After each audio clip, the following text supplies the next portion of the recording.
Well, welcome, ladies and gentlemen, to another podcast in Phil's Antarctic Expedition. Today we have a special guest, Mr. David Blaby. Blaby, sorry, I knew I'd get it wrong. Is that AMA? What's your? Yeah, Australian Antarctic Medal. Oh, right. Well, there you go. That's another little. I was awarded that in 86. 86, okay. So we want to talk to you about your experiences in Antarctic because you've had quite a few. Two. And they're not just two short stints, they're quite long stints. 13 and 19. Yeah. So you were just talking to us about the reason you went to Antarctica in the first place. Mm-hmm. You were hijacked, you were told you had to go. Well, not quite. Well, it was like you said you had a gun against your head. Yeah, I did. New baby born. Yeah. Well, I just walked into the hospital, long weekend, and I was supposedly to go fishing with my wife's father. Up in the Murray River, and I was in Ballarat then, and I walked into the hospital and she said to me, oh, by the way, the job that you've always wanted, she said, it's in the paper. So, do you want to apply for it? I said, you've got to be joking.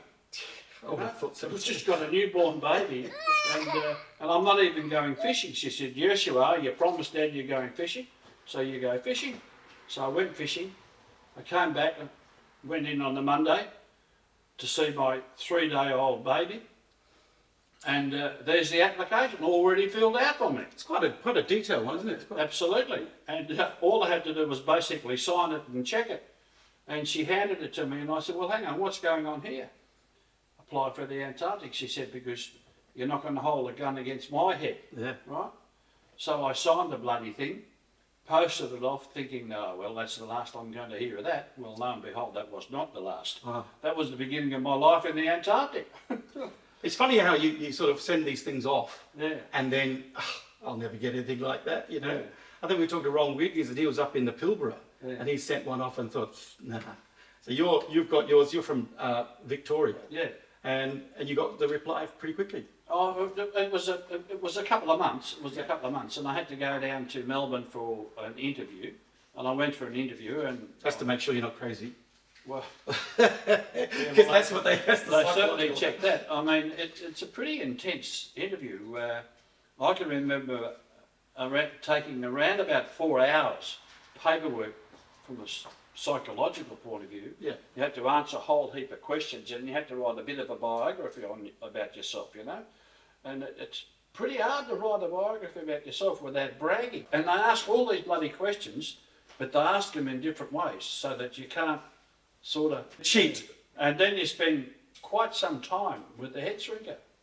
And then you wait and see what happens, and the next thing I'll get a letter to say, look, you've been offered the senior diesel mechanic at Casey Base. Because that was your principal, you're a diesel mechanic? Yeah, but I was a service manager in Eclipse Motors. Yeah. Ford garage when I applied for the job. Yeah, because they really want that sort of very strong technical base to run all the equipment down there. Yeah, and to be able to drive, because I did a lot of on the farm service, and I come off the land, so I knew how to drive tractors and front end loaders and all that sort of stuff. Nowadays they send specialists down. Yeah. A specialist bloody backhoe driver, a specialist grader driver, and then the training was quite intense actually. All in Melbourne. We did go up into the snow country and do a bit acclimatise. But the interesting thing that I did before I left was the doctor. He only ever dealt with dead people. So one of his roles was how does the body acclimatise to the Antarctic conditions, and so for 2 hours. We had to strip off, wired to sound, in a friggin' freezer.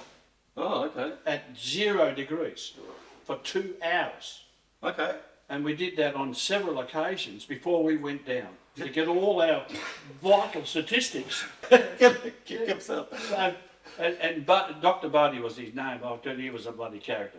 So they got all my vital statistics. Oh, I'm sure they did. And the main reason was that there was the belief that when the body starts to shut down with cold, your body concentrates, your temperature goes to your core part of your body, and that's why you get frostbite on your hands and fingers before anything else, because Yeah. the circulation stops. So they wanted to do all this shit. Anyway, and the other thing was penguins. We had to do it on the penguins, and I was his chief helper. But anyway, we get down to Casey Base. We left from Melbourne. Yeah, it was Melbourne in those days, wasn't it? Yes, and that was the Thala Dam we went on. The Star Dam, because that's where there's all these different ones. So there was the Kista Dam, Thala Dam, and the Nella Dam. Well, the Kista Dam was first, right? Yeah. Then it was a bit lighter. The Thala Dam was about 2,200 tonnes. Nella Dam is about 2,000 tonnes, a couple of hundred tonnes difference. Yeah, they're pretty small ships, really. They're small ships, yeah. And that's a big, rough ocean. Round bottom, Yeah, rolled like specially designed front, so that they were not icebreakers. Yeah. So they could push through, go up, break the ice, reverse back, break the ice. The propeller was all protected and rough as guts. They rolled, Peter, so that the handrail, the bloody handrail, was touching the water, then come back over again. Yeah. Right? And then in the going down, because it's through the roughest seas, the pitch of the up and down, up and down, up and down, you'd sit on top of the wave and the propeller would come out and the whole ship would vibrate through, and it was an incredible sound. Well, scared the hell out of you first. And I was sleeping, I don't know what they call left and right hand side of the Port starboard or whatever they call, and I'm sleeping that way, see? So we're going up in this bloody pitch, and I'm in the top bunk with about a 300 mil side, so you could pull it up, you wouldn't roll out. Bullshit. Fell over the top. One of them was so bad that I actually went over the top of the rail. I didn't get hurt. Yeah. And I'm on the bloody deck. That was how that was. It's a great, it's a real baptism of fire to get there. And you're not going to believe this either. I mean, halfway down there, we blew a bloody piston. In the engine. Yeah. They called you, come and help us. I know, well, we did go down and help them, but we didn't do a whole lot because, I mean, we just sort of... undid the... I mean, the piston's about that bloody round. And of course, with the round bottom boat was like a cork, and rough as... And I was seasick by the I was just about to ask you must have been seasick. And being a Danish boat, to get to the mess, we had to walk past the gallery, which was downstairs, and all you could smell was this woofers, bloody cooked cheese. And if anything I hate is friggin' cooked cheese, for Christ's sake. It's a Danish delicacy. Oh my God! And I'd go over the side and try and get to the bloody... Try and get to a porthole or something. But anyway, we managed to put a new piston in very quickly. So just stepping back, so this is Casey in 69. 69. Yeah, sorry, 69. Yeah. End of 69. Casey was opened in 69, but it had never been wintered in. So 1970 was the first year that Casey wintered. And it was an experimental building. It was one long building with a tunnel along the side of it, a wind tunnel, which was ambient temperature. And you go down the corridor along the whole length of the building, and it was sort of staggered because it went uphill at the same time. And it sort of refrigerated areas where we slept and ate and whatever the case. Pretty well done. Pretty well done. And tied down by half-inch cables. And it was built on scaffolding with the thought that because the prevailing winds always came from that one direction, that it would go over the top and underneath and keep the building clear. Well, it did that all right, but by God almighty, did it dump some bloody drift on the other side of it. So we had to continually push the drift out. And the reason that Casey was opened up is because the expedition used to be at Wilkes, which is an American station, and that became an absolute fire hazard. That's what Ron Wiggins was talking about. It's just leached with diesel. Yeah, that's right. Yeah. And he said that an electrician that came down, he refused to work in it because it was just a and that's right. And the reason that was the case was because all the other stations, all these diesel fuel was stored in 200 litre drums. Yeah, 44 gallons. Or for the powerhouse, etc., in big overhead tanks. But at Wilkes, they were bladders the size of this house, and they were leaching. and into into Wilkes. And of course Wilkes was basically underground because of the drift just basically buried it at all.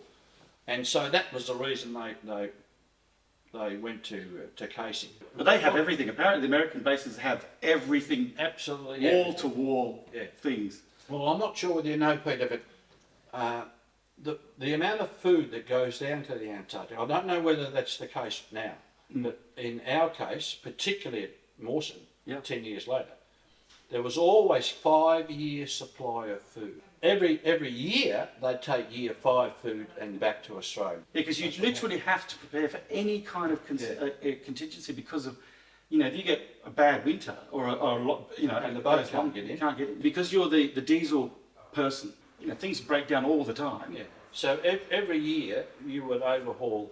We had Dorman 6QT, 195 kilowatt generators, right? And very, very reliable motor, very reliable motor. So it's very easy to decide what you did. You could rebuild. Long as you had enough to rebuild the motor, you were right. And that was, the infantry was taken on a annual basis to make sure that one engine was done every year, right? But the training that we had was not so much on the engine because supposedly we were Experts. Specialists. Yeah, I'm not sure about the expert, but the alignment of the alternator to the engine. Yep. Now they spent a lot of time ensuring that, because if you had to take that out, if you didn't align that up properly, you were in deep shit. Yep. That's right? what's happened to the British aircraft carriers right now. Yeah, and so they put a lot of time and effort into that. Yeah. Well, the other bit of training we did photography training. Okay. Yeah. Well, some of your pictures are stunning. Yeah, and we did navigational, and I'm glad I did that because we had to do it. Not had to do it, but I was able to do it on some of our traverses. Because that's you're just assisting the boffins. Yeah. The Boffins normally did it, but they just took the notes. Let me tell you, I was just as good a navigator as what the bloody Boffin was. That's right. Your first one's Casey. Now Casey is straight down from basically Melbourne, isn't it? Yeah, so straight down. So you signed on. Yeah. For 12 months or 14 months, whatever it is. I know your wife said that you'll regret it if you don't do it. Yes. So was she sort of tearful? Your she little was. baby was probably a mean, month or so old, 2 months. Peter, I would not have achieved what I achieved in life had it not been for my wife being able to facilitate me being away and doing the thing, because at times I said to my beautiful wife now, I was probably a bit selfish.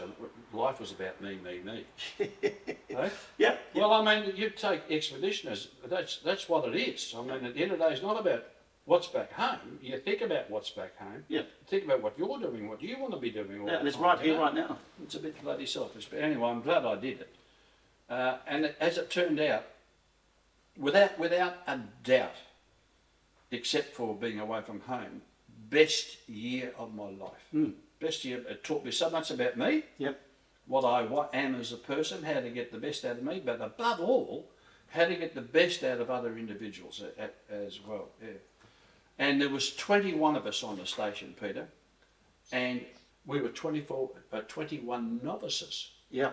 None of us had ever been to the Antarctic That's right. before, and that was a bit of an experiment. And would you believe, out of the 21 of us, there was 5 Davids. D1, D2, D3, D45. Yeah. And you're not going to believe this either. 4 with the initials DB. Oh, God. That's what I was going to come down to. What was your nickname?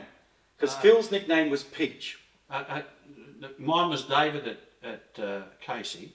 Okay, Dave, not David 5. No. They started to call me Dave, and I said, hang on a minute, my mother christened me David. I don't like Dave. Oh, okay, that was yeah, so David's the name, right? I was the only David, by the way. The rest were Daves. Dave's. Yeah. But at Mawson, my nickname was Brutus. Brutus. Yeah. So, Brutus. and Big D, the Boffin, gave me that name. Yeah. What was it? What was Brutus? That's very I don't know. classical. Maybe I look like Brutus. Brutus. No, I don't know. And my mate at the bloody shed, he's an Italian, who was my best man at our wedding last year. when we're all together in the men's shed, he'd turn and say, "Hey, Brutus!" Especially in a good Italian accent. Hey, Brutus. Yeah. So he was great. Anyway, if we go back to Casey, it was an absolutely great year.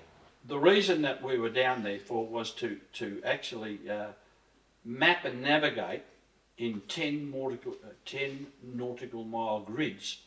Oh, gee whiz, that's really good. You better cut this out, Matt. Don't talk about boffins anymore. No, There's something plateau. What was the plateau down at Casey? the law dome, I knew I'd remember it. But anyway, we had to map that, and it's very flat. So you have no crevasses. And because of that, the tremendous amount of whiteouts.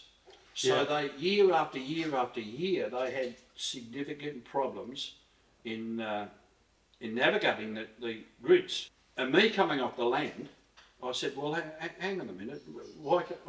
You can't see in the whiteout. You don't know where the horizon is, and it's bloody scary. And I said, well, gee, that's easy fixed. I said, navigate.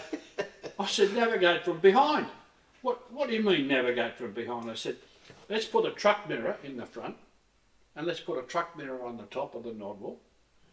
And then every fifth of a kilometre, then, but even though it had nautical miles, put a Rangoon cane in from your start, and you steer. You look in the mirror and you line up the canes, just like when you're fencing. Right, see?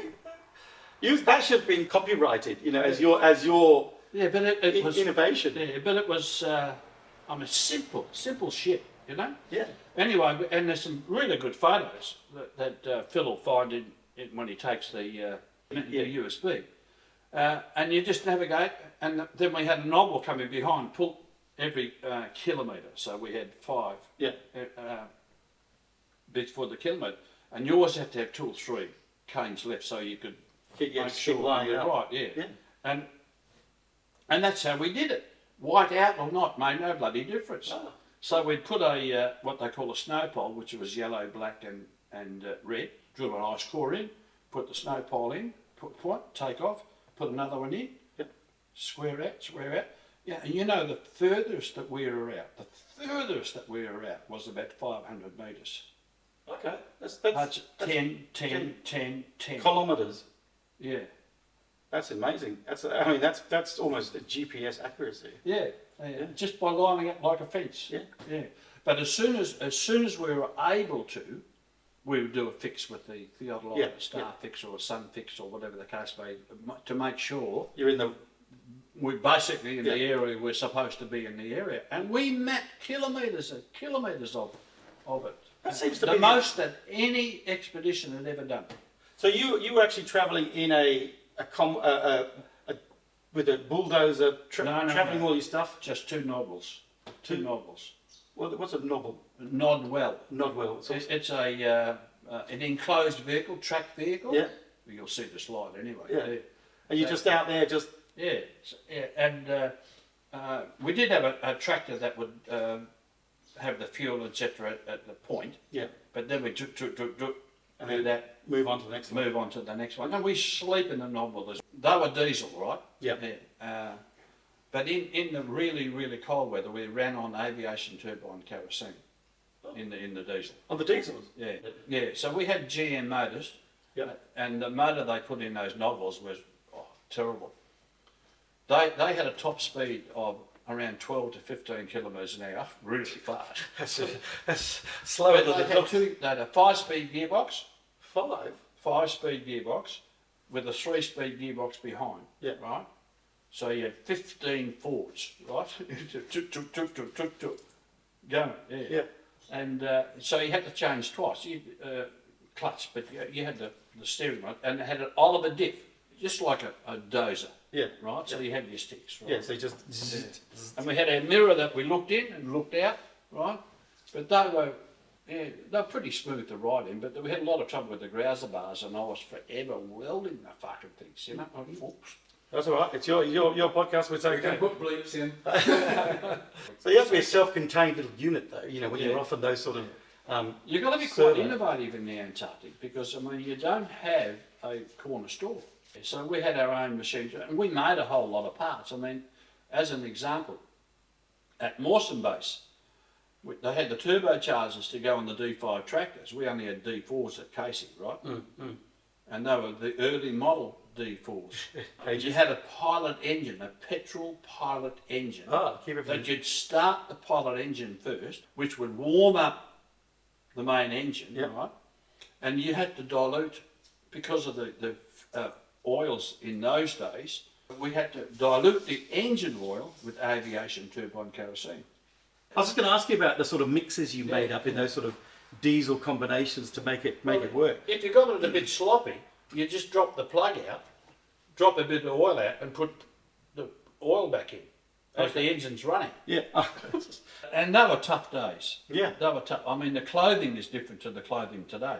You had a web type singlet, and then you had a t-shirt over the wool, t-shirt over. You know, like the old fashioned days where they have your undies and your pure wool. Long johns. Yeah. Yeah. Well, we had those. Yeah. We had those. Thermal underwear. Well, that's what they reckon they were. With a flap out the back seat. Yeah, that's just so you can lift it when you want to sit down. Yeah. And then you had a wool shirt and woolen jumpers, pure woolen jumpers. Yet now they've got all specialised gear. And the beauty about the netted singlet, and then another one over top of it, you had this warm cushion of air. So how long would those sort of trips lasted, when you're doing those surveying works? Oh, a couple of months. The Law Dome is what it's called. You got that? Oh, the Law Dome. That's the Right, plateau. We started our traversing from S2. They're working at S2 to this day now. So there was an underground pit, if you like, where they did ice cores. We did a few ice cores at the drill, and we used pure alcohol down the core so that it wouldn't freeze. Then bring the core up and we drop it in underground. And I got a photo, but I don't know whether it's on the thing, but of all the ice cores. But nowadays there's an underground station there. Probably what I forgot was that grid we did. Yeah. We were actually mapping the continent, the contour of the continent below the ice, Yes. and finding out the depth of the ice. Huge kilometres of bloody ice. Yeah. Literally kilometres. Because that's what they say. It's literally sitting on the top of the continent, That's but it's right. Yeah. just flowing over it. Yeah. So we were mapping that, right? And you in the slides you'll see the whole works and jerks and etc. That's why I sort of mention that, you know. Fire is something that is very frightening in the Antarctic, because the Antarctic is the driest and coldest continent on Earth. Now, I'm not joking. You get a bit of 4x2, strike a match, hold it under the 4x2, and it would light. Nowadays, they've got bloody flushable toilets and Christ knows what. We had crabbers. Sir Thomas Crabber.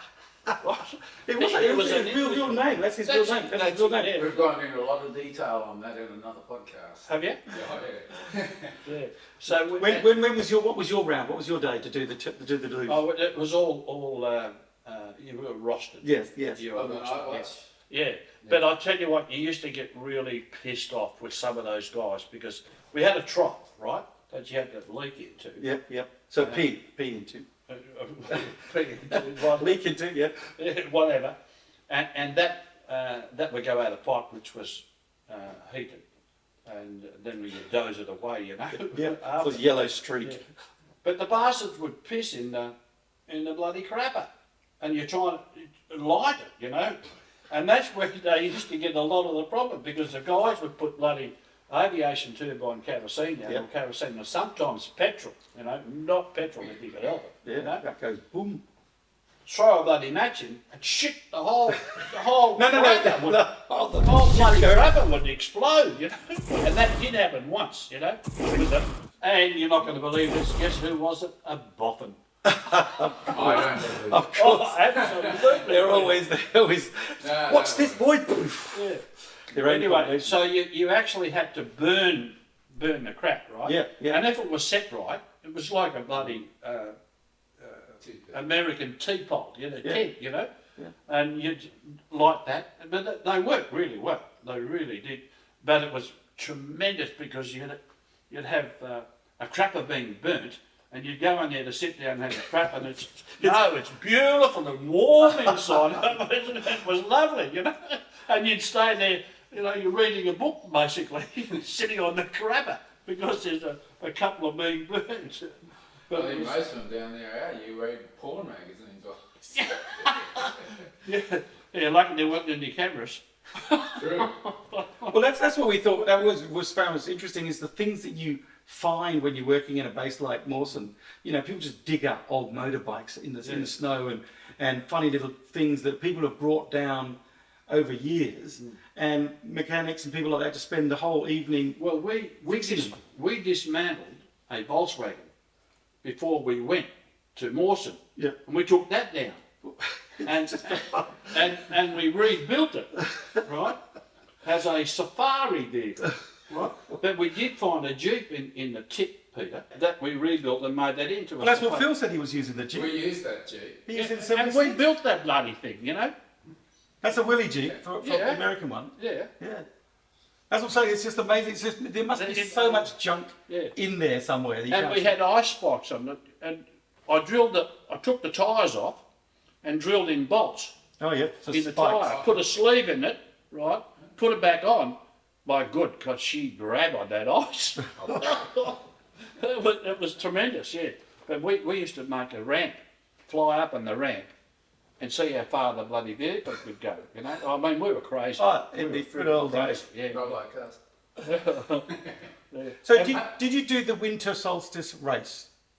Because Phil said that was an icon in his day, where winter solstice, shortest day of the year, you had a race of some contraptions that you made. Well, I'm not sure whether I should tell you this race, but we had a race, all right, and it was down the corridor of Casey Base, right? And the Casey Base, it's quite long, I don't know, maybe 70 odd metres, maybe more, you know, in length. That's down the hill, isn't it? That's Yeah, sort of downhill. So you had to go up to the top, right? And you had to go all the way down in the nick, right? But you've got to shut your eyes here, by the way. So, and it had to be done in the morning, you know, and you've got this thing. Oh, And you had to wrap a towel over the top of it with your toothbrush and toothpaste on it and see how far you could get down the friggin' corridor.